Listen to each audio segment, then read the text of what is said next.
अस्सलाम वालेकुम dear students, welcome to my channel. आज हम स्टार्ट करने जा रहे हैं चैप्टर नंबर 2 जो कि है रैंडम वेरिएबल्स। आज हम उसकी एग्जांपल नंबर 1 करेंगे।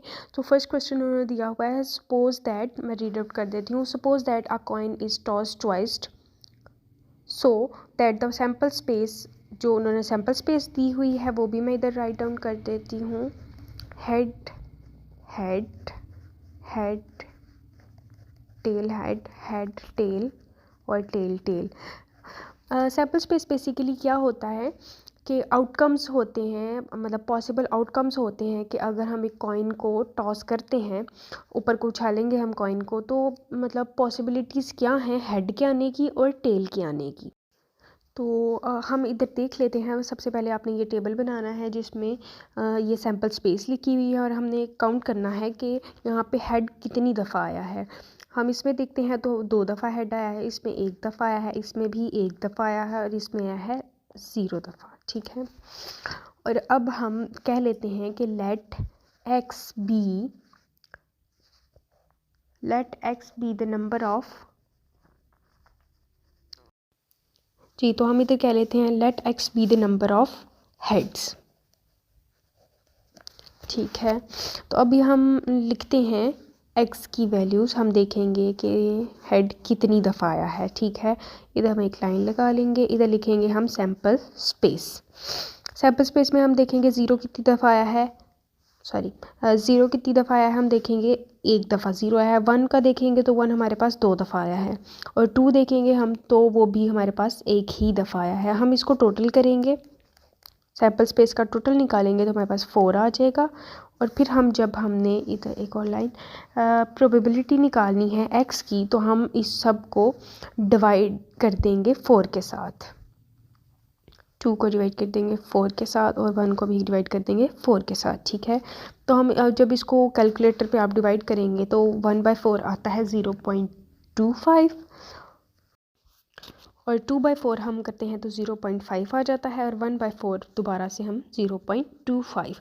और अब हम जब इसको ऐड करेंगे प्रोबेबिलिटी ऑफ एक्स, हमेशा जो प्रोबेबिलिटी होती है वो हमेशा 1 की इक्वल आती है। अगर आपकी प्रोबेबिलिटी 1 से कम आती है तो मतलब वो राउंड अबाउट करके 1 ही बनेगी। ठीक है, और अगर ज़्यादा आती है तो आपका क्वेश्चन गलत होगा, क्योंकि प्रोबेबिलिटी की वैल्यू हमेशा हमेशा 1 ही होती है। तो हमारे पास नेक्स्ट एग्जांपल है जिसमें वो कह रहा है कि एक कॉइन है जिसको उसने टॉस किया है।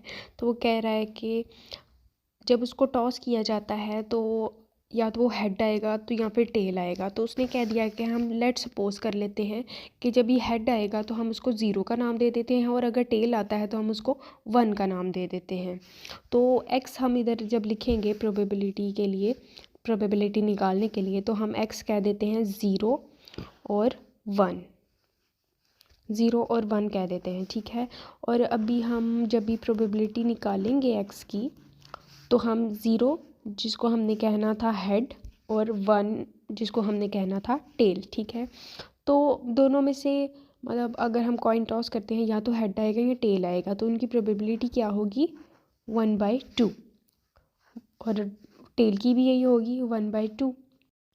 जी, तो हमारे पास नेक्स्ट एग्जांपल है जिसमें वो कह रहा है कि suppose that a fair die is rolled. जो डाइस होता है उसको हम रोल करते हैं तो उसमें 6 नंबर दिए होते हैं। तो वो कह रहा है, एज्यूम कर लेते हैं हम कि जो हम एक डाई रोल कर रहे हैं तो उसकी जो प्रोबेबिलिटी है, चांसेस हैं जो नंबर्स आने के, वो 1 to 6 से दरमियान होंगे। ठीक है, तो वो हमें एक्स की वैल्यू प्रोवाइड कर रहा है, तो हमने निकालना है प्रोबेबिलिटी ऑफ एक्स। ठीक है, हम पहले एक्स की वैल्यू लिखेंगे 1 2 3 4। जी, प्रोबेबिलिटी हम फाइंड आउट करेंगे एक्स की, तो हम देखेंगे एक डाइस को रोल किया है हमने, तो 1 जो है वो एक ही दफ़ा आ सकता है। ठीक है, तो हम इसकी प्रोबेबिलिटी क्या लिखेंगे 1/6, क्योंकि जब भी हम जितनी दफ़ा भी उसको हम करेंगे, चांसेस 1 के चांसेस आने के 6 दफ़ा में एक ही दफ़ा हैं। ठीक है, 2 इसका भी हम ऐसे ही लिखेंगे 1/6, 3 उसकी भी 1/6 होगी, 4 की भी 1/6, 5 की भी सेम, और 6 की भी सेम 1/6 ही होगी। ठीक है, मतलब ये होता है कि हम अगर डाइस को रोल कर रहे हैं तो हर डिजिट के आने की प्रोबेबिलिटी 1/6 ही होगी।